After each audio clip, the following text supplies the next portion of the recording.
हम बात करने वाले हैं एंटीटिस्म मेडिसिन की। एंटीटिस्म मेडिसिन जो है हमारी, इनको यूज़ करने में सप्रेशन, कफ को, खांसी को सप्रेस दबाने में और रिड्यूस करने में, कफिंग को।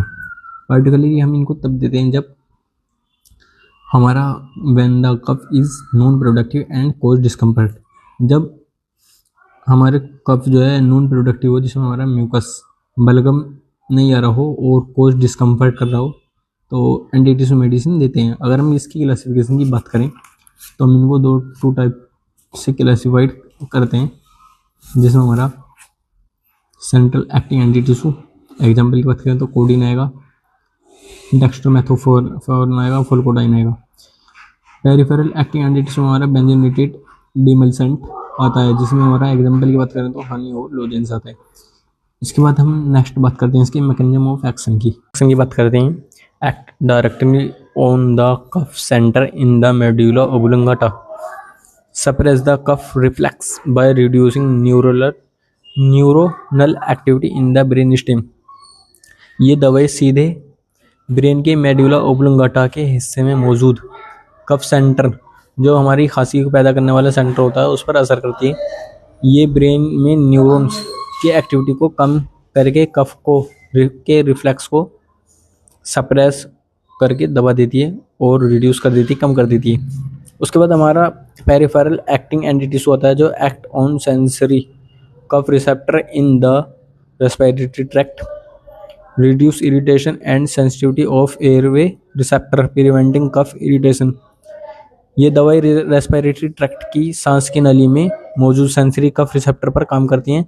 ये एयरवे रिसेप्टर की जलन और सेंसिटिविटी को कम करती हैं, जिसकी शुरू नहीं होती, वहीं रुक जाती, कंट्रोल हो जाती है।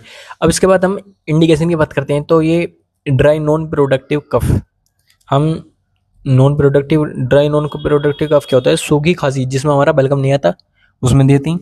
कफ दैट कोज डिस्कम्फर्ट और इंटरफेयर विद स्लीप, अगर कफ जो है कोज कर रहा है, हमारा डिस्कम्फर्ट कर रहा है, इंटरफेयर कर रहा है स्लीप में, अगर नॉन प्रोडक्टिव कफ हमारे सोने नहीं दे रहा, रात को नींद नहीं आ रही है इसकी वजह से, तो हम इसमें भी दे सकते हैं। कंडीशन लाइक कॉमन कोल्ड में दे सकते हैं, पोस्ट वायरल कफ में दे सकते हैं, और क्रोनिक इरिटेटिव कफ में भी हम इसको दे सकते हैं। की बात करते हैं।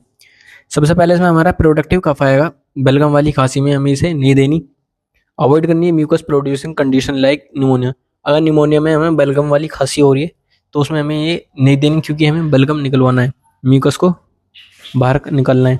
उसके बाद respiratory depression, contraindication in COPD, asthma, sleep apnoea, specifically opioid. Respiratory depression में हमें नहीं देना, जैसे कि अस्थमा में नहीं देनी है।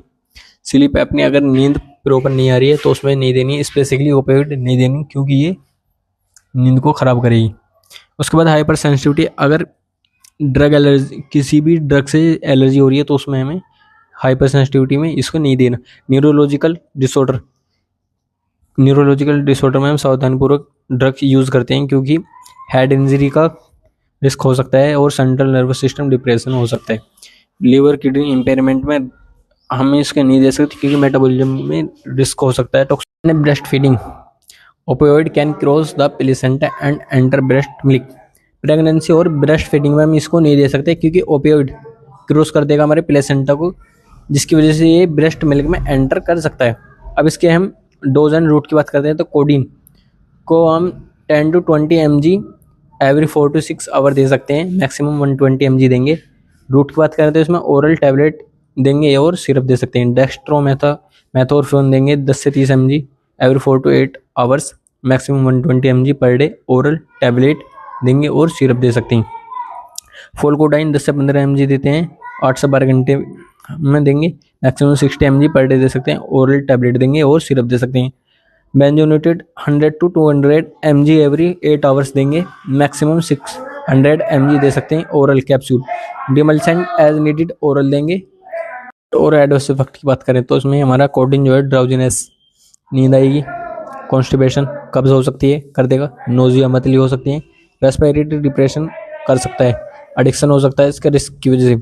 डेक्स्ट्रोमेथोर्फेन जो है डिजीनेस, चक्कर आ सकते हैं, नोजिया हो सकता है, हेलुसिनेशन, भ्रम हो सकता है हाई डोज लेने की वजह से। ड्राउजीनेस, नींद आ सकती है। और फोलकोडाइन ड्राउजीनेस, नींद आ सकती है। ड्राई माउथ हो सकता है। नोजिया एंड कॉन्स्टिपेशन हो सकता है। बेंजोनेटेड डिजीनेस करा सकता है।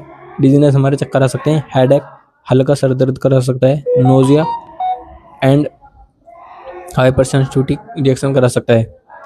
उसके बाद डीमल्सेंट एग्जाम्पल हनी लोजेंस, ये माइल्ड थ्रोट इरिटेशन करा सकता है। हमारे गले में हल्का दर्द जलन करा सकता है। एलर्जी रिएक्शन करा सकता है। रेयर होता है बट करा सकता है। अगर पूरा टॉपिक समझ में आया हो तो चैनल को सब्सक्राइब, लाइक, कमेंट जरूर करें। और एडवर्स इफेक्ट की बात करें तो उसमें हमारा कोडिंग जो है ड्राउजीनेस, नींद आएगी।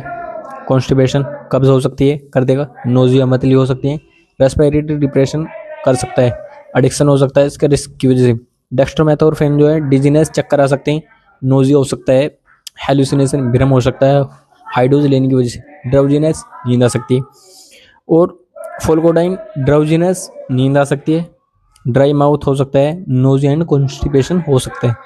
बेंजोनेटेड डिजीनेस करा सकता है। डिजीनेस हमारे चक्कर आ सकते हैं। हेडेक, हल्का सर दर्द करा सकता है। Nausea and hyper sensitivity reaction करा सकता है। उसके बाद डीमल्सेंट एग्जाम्पल हनी लोजेंस, ये माइल्ड थ्रोट इरिटेशन करा सकता है। हमारे गले में हल्का दर्द जलन करा सकता है। एलर्जी रिएक्शन करा सकता है। रेयर होता है बट करा सकता है। अगर पूरा टॉपिक समझ में आया हो तो चैनल को सब्सक्राइब, लाइक, कमेंट जरूर करें।